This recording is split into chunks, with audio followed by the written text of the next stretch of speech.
नमस्कार, आप सभी का बहुत स्वागत है साधना न्यूज में और मैं हूं आपके साथ मनीष कुमार। मुख्यमंत्री डॉक्टर मोहन यादव ने एमपी टेक ग्रोथ कॉन्क्लेव 3.0 का शुभारंभ किया। राज्य सरकार का उद्देश्य मध्य प्रदेश को देश का प्रमुख तकनीकी और औद्योगिक केंद्र बनाना है। कॉन्क्लेव में देश विदेश के उद्योगपति, निवेशक, तकनीकी विशेषज्ञ और शिक्षण संस्थानों के प्रतिनिधि शामिल हुए। इस दौरान मुख्यमंत्री डॉक्टर मोहन यादव ने इस आयोजन के जरिए प्रदेश में करीब 40,000 करोड़ रुपए के निवेश और 35,000 नए रोजगार सृजित होने की उम्मीद जताई है। इसके बाद मुख्यमंत्री डॉक्टर मोहन यादव दतिया पहुंचे, जहां विधानसभा उपचुनाव के लिए पार्टी उम्मीदवार आशुतोष तिवारी के नामांकन दाखिल कार्यक्रम में शामिल हुए। इसके बाद एक चुनावी जनसभा को संबोधित किया। जनसभा में सीएम डॉक्टर मोहन यादव ने कहा कि दतिया का चुनाव भाजपा ही जीतेगी। देखिए विशेष रिपोर्ट।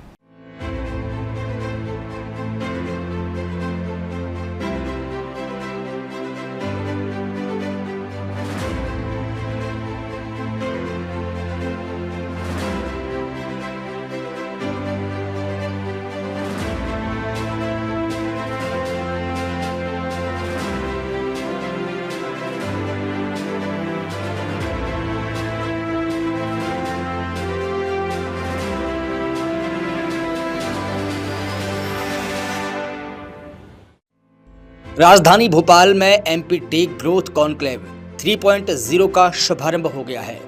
मुख्यमंत्री डॉक्टर मोहन यादव ने कार्यक्रम का उद्घाटन किया।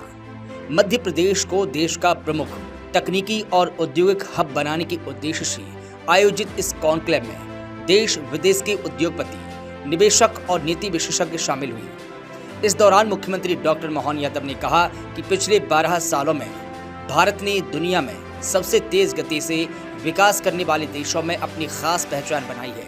उन्होंने कहा कि मध्य प्रदेश की पहचान पहले केवल कृषि क्षेत्र तक सीमित थी, लेकिन अब मध्य प्रदेश में ड्रोन से लेकर मिसाइल तक का निर्माण हो रहा है।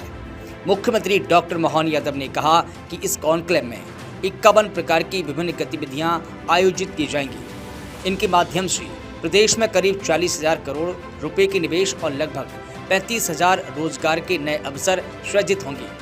यह आयोजन मध्य प्रदेश को ग्लोबल कैपेबिलिटी सेंटर, सेमीकंडक्टर और डेटा सेंटर हब के तौर पर स्थापित करने की दिशा में एक मील का पत्थर साबित होगा। मुख्यमंत्री ने कहा कि एमपी टेक ग्रोथ कॉन्क्लेव का यह तीसरा संस्करण है। पिछले वर्ष वे बार्सिलोना गए थे, जिसके बाद स्पेन, अमेरिका और कनाडा की कंपनियों ने मध्य प्रदेश में 228 करोड़ रुपए का निवेश किया है। उन्होंने कहा कि वर्ष 2025 में बार्सिलोना यात्रा के दौरान 1 गीगावाट क्षमता वाले एआई डेटा सेंटर के लिए एमओयू हुआ था और अब उस कंपनी के प्रतिनिधि भोपाल पहुंच चुके हैं। Madhya Pradesh take growth conclave 3 के आज के इस शुभारंभ के अवसर पर इस सभागार में मौजूद प्रदेश और देश के बाहर से आए सभी भाइयों बहनों, आपको सबको मध्य प्रदेश की ओर से आपका अभिनंदन करता हूं, स्वागत करता हूं। जोरदार ताली बजा करके आज के शुभारंभ में हम सब सहभागी हो जाएं। यशस्वी प्रधानमंत्री नरेंद्र मोदी जी के नेतृत्व में देश जिस प्रकार से करवट बदल रहा है, वो समय गुजरा जिस समय के कारण से भारत की कई प्रकार के संभावनाओं पे तो सरापात होता था। आज बदलते दौर में भारत अपनी क्षमता, योग्यता, बुद्धिमत्ता, प्रतिभाशीलता के बलबूते पर दुनिया में वो सब करके दिखा रहा है।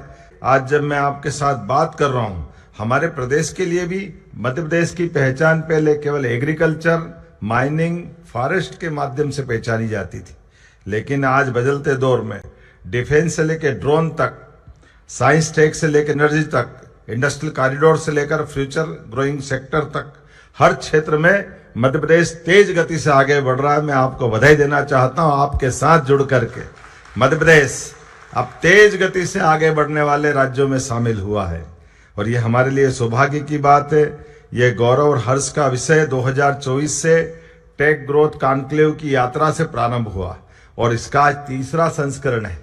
तीसरी पायदान तक हम पहुंच रहे हैं, लेकिन पिछले 2 वर्ष में भी जो हमने संकल्प किए, उन दोनों संकल्पों हम आगे क्षमता, योग्यता और अपनी उपलब्ध सारी परिस्थितियों के कारण से सफलता के साथ कदम बढ़ाते हुए जो हमने संकल्प लिए वो संकल्प को परिपूर्ण करते हुए दोनों कॉन्क्लेव के माध्यम से जब 46,000 करोड़ के निवेश के प्रस्ताव हमको प्राप्त हुए, 22 नई औद्योगिक तकनीकी इकाइयों का लोकार्पण, 4 नई परियोजनाओं का भूमि पूजन, ग्लोबल इन्वेस्टर समिट 2025 से लेकर आज तक टेक सेक्टर में 12,000 करोड़ से अधिक का निवेश धरातल पे उतर चुका है। ये हमारे अपने काम करने की गति भी बताती है और कॉन्फिडेंस भी बताता है। जब यहाँ सबमर की तरफ से देखता हूं तो मैं बीते समय बार्सिलोना गया था, लेकिन बार्सिलोना की बात करूं उसके पहले केवल मध्य प्रदेश ने अपने 2 वर्ष के अंदर जो छलांग लगाई है, ये केवल यहाँ का एक अभियान हमारा एमओयू नहीं हुआ है। अब मध्य प्रदेश में Spain, Canada, America, UK, Japan, दक्षिण कोरिया ऐसी बड़ी बड़ी कंपनियों ने एफडीआई के माध्यम से 28,200 करोड़ से ज्यादा का निवेश हमारे प्रदेश के अंदर कर लिया है। ये हमारे लिए सौभाग्य की बात, और इसका सबसे ताजा उदाहरण हमारे बीच स्पेन की कंपनी सबमर टेक्नोलॉजी वालों ने अभी अभी अपने इस संकल्प को दोहराया, जिसको अनाउंस हमारे सीएस अनुराग जैन जी ने किया है। मैं याद करता हूं बार्सिलोना 2025 में जब आपके यहाँ गए थे और खास करके 1 गीगावाट के एआई रेडी डेटा सेंटर क्षमता हेतु हमने एमओयू किया था। आइए मध्य प्रदेश सरकार की ओर से हम आपका स्वागत करते, अभिनंदन करते। Indore IT park super corridor, Indore के सुपर कॉरिडोर में 3 लाख वर्ग फुट क्षेत्रफल वाला अत्याधुनिक आईटी पार्क का भी डेवलपमेंट किया जाएगा। मैं बधाई देना चाहता हूं जो जीसीसीएस आईटी डिजिटल सेवा कंपनियों को विश्व स्तरीय प्लग एंड प्ले की अवसंरचना उपलब्ध कराएगा। सेमीकंडक्टर सेंटर ऑफ एक्सीलेंस प्रदेश में सेमीकंडक्टर के खासकर इस क्षेत्र में काम करने के लिए कौशल विकास, अनुसंधान, उद्योग सहयोग एवं क्षमताओं को प्रोत्साहित करेगा। यह सेमीकंडक्टर सेंटर ऑफ एक्सीलेंस की भी मैं घोषणा कर रहा हूं। भोपाल आईटी पार्क, यहां 4 लाख वर्ग स्क्वायर फीट का बड़ा एक हमारा अपना आईटी पार्क बनाया जाएगा। यहां विश्व स्तरीय सभी डिजिटल सेवा कंपनियों को प्लग एंड प्ले के लिए जगह उपलब्ध कराई जाएगी। AVGC XR centre of excellence Indore, ऐसे इस बहुत सारी चीजों के साथ खासकर मैं उम्मीद कर रहा हूं कि नया आईटी पार्क भी जब हमारा कोलार सतगढ़ी में बन रहा है तो यहां पर भी 5 एकड़ का प्लग एंड प्ले का बड़ा एक इंफ्रास्ट्रक्चर का एक बिल्डिंग खड़ा करेंगे, जिसमें हमारे भविष्य के युवाओं के लिए भी उनकी कंपनियों को काम करने की जगह मिलेगी। एआई से लेकर के सभी सेक्टर में नवाचार, अनुसंधान, कौशल विकास एवं उद्योग अकादमिक सहयोग के लिए सरकार कटिबद्ध है। मैं एक बार फिर मध्य प्रदेश की राजधानी भोपाल आपका पुनः नए संकल्प के लिए स्वागत करती है, अभिनंदन करती है, पुनः आपको आज की इस दिन की अच्छी शुरुआत के लिए बधाई देती है। मेरी अपनी ओर से एक बार फिर आप सबका स्वागत, अभिनंदन, बहुत बहुत धन्यवाद। कॉन्क्लेव के आज तीसरे शुभारंभ के अवसर पर मुझे इस बात की प्रसन्नता है कि इस कॉन्क्लेव में 51 प्रकार की अलग अलग गतिविधियां संपन्न होगी। इन गतिविधियों के माध्यम से लगभग 40,000 करोड़ के आसपास का निवेश और लगभग 35,000 रोजगार के अवसरों का एक मौका रहेगा। यह आयोजन मध्य प्रदेश को जीसीसी सेमीकंडक्टर एवं डेटा सेंटर हब के रूप में स्थापित करने की दिशा में एक मील का पत्थर साबित होगा। नई औद्योगिक और तकनीकी इकाइयों 20 से अधिक तकनीकी आईटी, ईएसडीएम इकाइयों का आज उद्घाटन किया गया, जिन परियोजना के माध्यम से लगभग 180 करोड़ के आसपास का निवेश और लगभग 1250 से ज़्यादा रोजगार के अवसर मिलेंगे। ये इकाइयाँ इंदौर, भोपाल, जबलपुर में स्थापित होकर इलेक्ट्रॉनिक्स, आईटी और उन्नत विनिर्माण क्षेत्रों को गति देगी। भूमि का आवंटन, जो हम अपना काम जहाँ भी प्रारंभ करते हैं वहाँ पर बीते समय के किए गए कामों के परिणाम भी बताते हैं। नए भूमि पूजन, लोकार्पण और साथ में भविष्य में आने वाली कंपनियों को भूमि का आवंटन भी करते हैं। मुझे इस बात की प्रसन्नता है।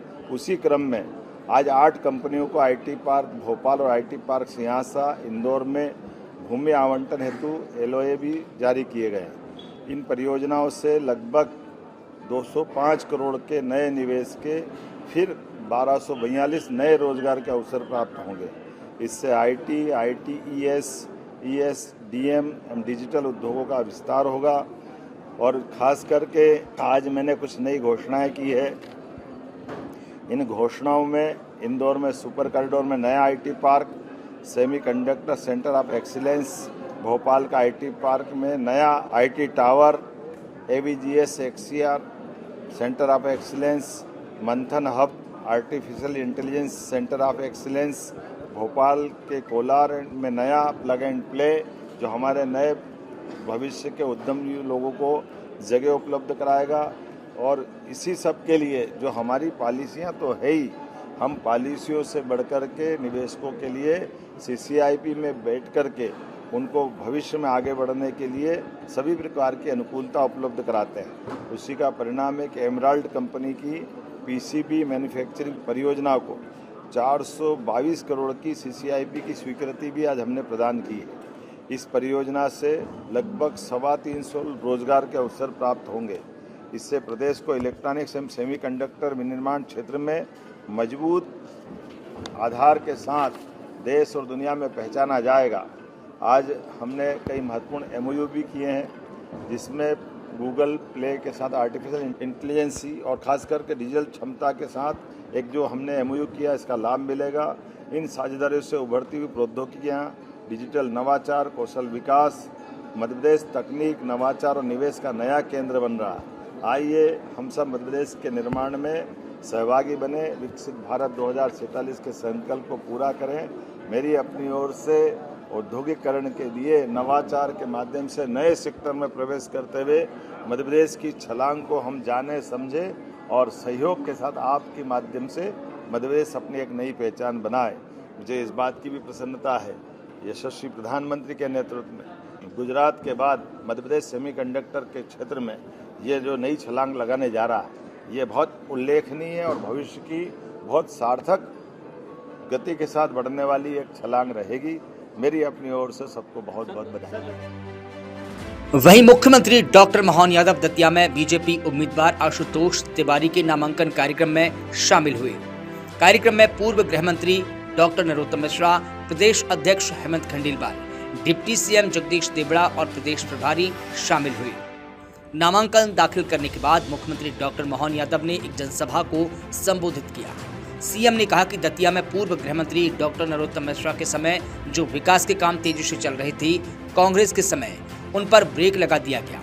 उन्होंने दतिया की जनता को भरोसा दिलाया है कि आशुतोष तिवारी के आने से पिछले कुछ समय से रुके हुए सभी विकास के काम पूरे फिर से होंगे। वहीं टिकट वितरण को लेकर स्थानीय स्तर पर उपजे असंतोष और विरोध प्रदर्शनों पर विराम लगाते हुए मुख्यमंत्री डॉक्टर मोहन यादव ने पार्टी की एकजुटता का बड़ा संदेश दिया है। सीएम ने स्पष्ट किया है कि भाजपा में कमल का फूल ही असली उम्मीदवार है और संगठन का निर्णय ही सभी के लिए सर्वोपरि है। उन्होंने कार्यकर्ताओं से अपील की है कि वे पुरानी बातें भूलकर पूरे दमखम से बूथ स्तर पर सक्रिय हो जाएं और भाजपा को भारी बहुमत से विजयी बनाएं। आज नामांकन के अवसर पर मेरे पास बहुत ज्यादा कुछ कहने जैसा है नहीं। मैं इस अवसर पर भावुक हूं क्योंकि पूरा मंच समृद्ध है। सभी आशीर्वाद देने के लिए पधारे, आप सब भी मुझे आशीर्वाद देने के लिए पधारे हैं। आज के अवसर पर मैं केवल इतना ही आप सबको बताना चाहूंगा कि माई की कृपा है, माई ने सेवा के लिए यहां बुलाया है। हमारे वरिष्ठ नेताओं ने, हमारे यशस्वी मुख्यमंत्री डॉक्टर मोहन यादव जी ने, हमारे प्रदेश अध्यक्ष आदरणीय हेमंत खंडेलवाल जी ने, हमारे वरिष्ठ नेता डॉक्टर नरोत्तम मिश्रा जी ने और सभी मंच ने जो भरोसा और पार्टी नेतृत्व ने जो भरोसा जताया है, मैं हृदय की गहराई से उन सभी का आभार व्यक्त करता हूं। हाथ जोड़ करके उन सबका भी अभिनंदन करता हूं। आप सबके परिवार का हूं, आपका भाई हूं, आपका बेटा हूं। आप सबको भी आश्वस्त करना चाहता हूं कि हमारे अपने जीवन में जब तक इस तन में प्राण रहेंगे, मैं यहां के आप सबको, जनता को भगवान जैसा मान करके आप सबकी सेवा करता रहूंगा। हाथ जुड़े रहेंगे, मस्तक झुका रहेगा। हमारे अपने जीवन व्यवहार में अनजाने में भी कभी कोई ऐसी भूल नहीं होगी जिसके कारण हमारे दतिया और क्षेत्र से आए हुए किसी का भी माथा नीचा हो, आप सबके माथे को ऊंचा करने के लिए हमारा अपना मैं जीवन समर्पित करता हूं और आप सबसे अपेक्षा करता हूं कि आप सब आशीर्वाद दें। भारतीय जनता पार्टी की मध्य प्रदेश में सरकार है, माई की सेवा के लिए मैं यहां आया हूं, आप सबका आशीर्वाद मिले। आज के इस अवसर पर मैं इतना ही निवेदन करता हुआ, हाथ जोड़ता हुआ फिर से शीश झुकाता हूं, आप सबका अभिनंदन करता हूं, आप सबका वंदन करता हूं। प्रणाम। 15 साल आपने मुझे देखा है, 15 साल में अपने आप को गला के दतिया की सेवा की है। मेरे दतिया के मालिकों, ऐसा कोई प्रतिष्ठान नहीं है जो दतिया में नहीं लाए हम उन 15 सालों में। चाहे मेडिकल कॉलेज रहा हो, वेटनरी कॉलेज रहा हो, फिशरीज का कॉलेज रहा हो, अरे 4 बिस्तर का अस्पताल था, रिफरल अस्पताल कहते थे। 400 कमरों का अस्पताल है, बिना मोबाइल के मरीज को नहीं ढूंढ सकते। ये उपलब्धि है भारतीय जनता पार्टी की, ये उपलब्धि है भारतीय जनता पार्टी की कि जब मैं आया था 20 साल पहले तो दतिया में तांगे चलते थे, तांगे। आज दतिया में हवाई जहाज चल रहे हैं, हवाई जहाज, ये उपलब्धि है। मैं आया था तो घरों के दरवाजे पर क्या पानी की कट्टी रखी रहती थी, घर के आगे नल से पानी भरने को गड्ढे खोदे थे। आज शहर तो क्या गांव के अंदर नल जल योजना चल रही है, बेसलरी का पानी जा रहा है, लोग भैंसें सपरा रहे हैं, भैंसें बेसलरी के पानी से भैंसें सपर रही है। ये विकास होता है, जाके देखो। 20 साल पहले जब कांग्रेस की दिग्विजय सिंह की सरकार थी तो इलाके में डाकुओं का विचरण होता था। भारतीय जनता पार्टी की सरकार आई तो ये दतिया को शांति का टापू बना दिया। एक भी चिन्हित गैंग नहीं बची इलाके में, एक भी चिन्हित गैंग। ये काम होता है। अरे कांग्रेस के लोगों काम बताओ, काम बताओ और वोट मांगो। हम अपने काम बता रहे हैं, तुम अपने बताओ। नहीं, भाजपा में बड़ा अंतर विरोध है। मैं आपको सच बता रहा हूं, दतिया के मालिकों, पार्टी ने बहुत दिया है। 30 साल तक जो पार्टी विधायक बना के रखेगी, जो पार्टी 15 साल तक मंत्री बना के रखेगी, और क्या चाहिए पार्टी से? रात दिन भाजपा की सेवा करके, पूरी सेवा करके, मनसा वाचा कर्मणा, एक एक कार्यकर्ता प्राण झोंक देगा आशुतोष भैया के लिए। प्राण झोंक दिए जाएंगे आशुतोष भैया के लिए।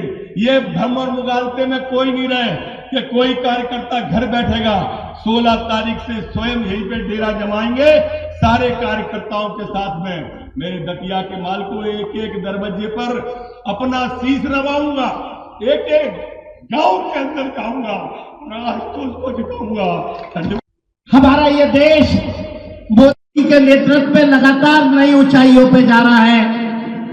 आने वाले कल में ये देश मोदी जी के नेतृत्व में और इस भारतीय जनता पार्टी के संगठन के कारण एक दिन वो आएगा जब दुनिया की बुलंदियों पे भारत होगा। मध्य प्रदेश में भी हम लोग लगातार काम कर रहे हैं।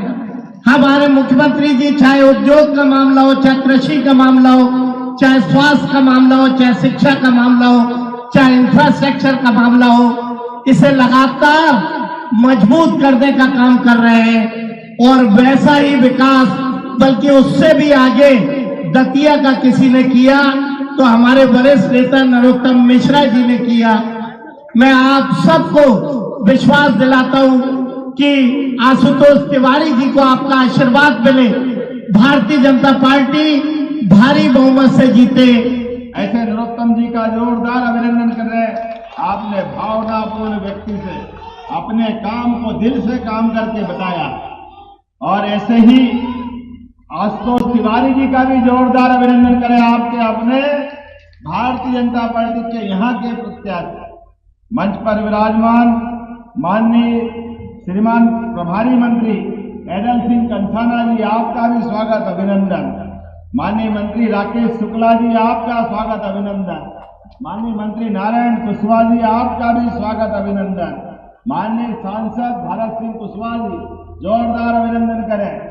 इस अवसर पर हमारे यहाँ संगठन के महामंत्री, अध्यक्ष, बहुत सारे नाम हैं। मैं सबको हाथ जोड़ के प्रणाम करता हूं। जोरदार अभिनंदन करते पूरे मंच का और आप अपना स्वयं का भी। आज का ये विजय अभियान सच में हमारी पार्टी के लिए ये चुनाव, नरोत्तम जी ने सही कहा, कि ये चुनाव हमारा राजा और रंक का चुनाव, ये बात सही है। कांग्रेस और कांग्रेस की मानसिकता सदैव जमीन पर टिकने वाली होती नहीं। उनकी जमीन उनको मालूम नहीं, लेकिन सारा आसमान खरीदने की बात करते। पूरे देश में आज यशस्वी प्रधानमंत्री के नेतृत्व में जोरदार ताली बजाए माननीय नरेंद्र मोदी जी के लिए। पूरे देश से धीरे धीरे करके आगे कांग्रेस 80% से ज्यादा हिस्से से कांग्रेस लापता हो गई। अब तो कई राज्यों में, हमारे राज्य में 20 साल से, गुजरात में 25 साल से, असम में 15 साल से, अब तो जहां भाजपा जीतती है, भाजपा के अलावा कांग्रेस का अता पता नहीं लगता। लेकिन रस्सी जल गई, बल नहीं गया, भाई है के मानते ही नहीं। अभी भी वही सारे नाटक जो इनके नाना ने किया, इनकी नानी ने किया, उसके बाद में इनके पापा, मम्मी, भैया सब एक लाइन में, सारी की सारी जनता जैसे दो रोटी खाती नहीं है, सबको बेवकूफ बनाने का काम करते हैं। आप अंदाज लगा लो इस बात का। सरकार के रहते रहते कांग्रेस 1956 में मध्य प्रदेश में पहली बार सरकार में आती है, लेकिन सरकार में आने के बाद 2002-03 तक प्रति व्यक्ति आय केवल 11,000 रुपया महीना, 11,000 रुपये रहती है, 11,000 रुपये साल, महीना भी नहीं, केवल 11,000 रुपये। ये कांग्रेस के काम करने का तरीका है। कोई कांग्रेसी आपके दरवाजा है तो बताना, इसको ऐसे समझ लो ये महाराजा, इनके परिवार के लोग दतिया में राज कर रहे थे, लेकिन दतिया गांव के रूप में था कि नहीं था, क्या हाल थे दतिया के अंदर। लेकिन 2008 में भारतीय जनता पार्टी के माध्यम से जो कमल खिला, तो सच में आज दतिया कहां से कहां पहुंचा। जोरदार अभिनंदन नरोत्तम मिश्रा जी और भारतीय जनता पार्टी के लिए। आज मैं इस बाईपास से निकल के आ रहा, हर एक स्थान पर खड़ी हुई अलग अलग इमारतें सब चीख के कह रही, medical college, fisheries college, police colony, नया कलेक्ट्रेट भवन, एक के बाद एक लंबी लिस्ट है। ये सारी सौगातें अगर मिली है तो भारतीय जनता पार्टी के बलबूते पे मिली है। और पहले डाकू और डाकू के बाद नक्सलाइट सारे प्रदेश के अंदर खून की नदियां बहाते थे, लेकिन कांग्रेस के लोगों को शर्म नहीं आती, क्योंकि वो उनके वोट की मशीन थे। उनको चुनाव हराने जिताने रोल रखते थे, जनता जाए भाड़ में, लेकिन उनको फर्क नहीं पड़ता था। मुझे आज इस बात की प्रसन्नता है, यशस्वी प्रधानमंत्री के नेतृत्व में लाल सलाम को भी आखिरी सलाम किया है। जोरदार अभिनंदन करें नरेंद्र मोदी जी और अमित शाह जी के नेतृत्व में। आज बदलते दौर में और सच में माननीय प्रधानमंत्री के नेतृत्व में जिस प्रकार से विकास का क्रम चल रहा है, एक एक करके सभी क्षेत्रों में, अकेले अपनी सरकार में अभी प्रति व्यक्ति आय कितनी हो गई, 1,67,000 रुपया प्रति व्यक्ति। जोरदार अभिनंदन करें। ये 20 साल का हमारे काम करने का तरीका। पहले रात में बिजली नहीं मिलती थी, अब आप बताओ बिजली जाती नहीं है। ये अगर कहीं हुआ है तो ये हमारी सरकार के कारण से हुआ है। आज आप अंदाज लगा लो, यहां भारतीय जनता पार्टी के अंदर नरोत्तम जी ने प्रश्न सही उठाया, कांग्रेस के लोग कह रहे हैं आपकी छूट का लाभ हमको मिलेगा। बिल्ली के भाग से कभी छीका टूटा? बैठे रहो उम्मीद में, तुम्हारे कर्म सब जानते हैं। अभी थोड़े दिन पहले की बात, स्लीपर सेल दिग्विजय सिंह जी को किसने बोला? कांग्रेस के मंच में बोला। एक इतना पुराना नेता 10 साल मुख्यमंत्री रहा, उसको एक नया नवाला प्रदेश अध्यक्ष, तू तो आपकी भाषा बोल रहा, ये उनकी भाषा है। और नरोत्तम जी ने सही कहा, हमारी पार्टी ना नरोत्तम जी ना आशुतोष तिवारी, हमारी पार्टी भारतीय जनता पार्टी है, कमल के फूल वाली पार्टी, जिनके लिए चुनाव चिन्ह भगवान बराबर है। जब तक चुनाव होता है हम अपने प्रत्येक कार्यकर्ता अपने प्रत्याशी बन जाते हैं। यह हमारी गौरवशाली परंपरा है। आप और हम सब मिलकर के विकास के मामले में, और माननीय नरोत्तम जी ने सही कहा, कौन सा लाला का ताल, अरे आपने लाला का ताल 2, 3, 4 करोड़ क्या कहा, आप 100 करोड़ के भी काम बताओगे, हमारी सरकार सरकार सब काम करने के लिए तैयार है।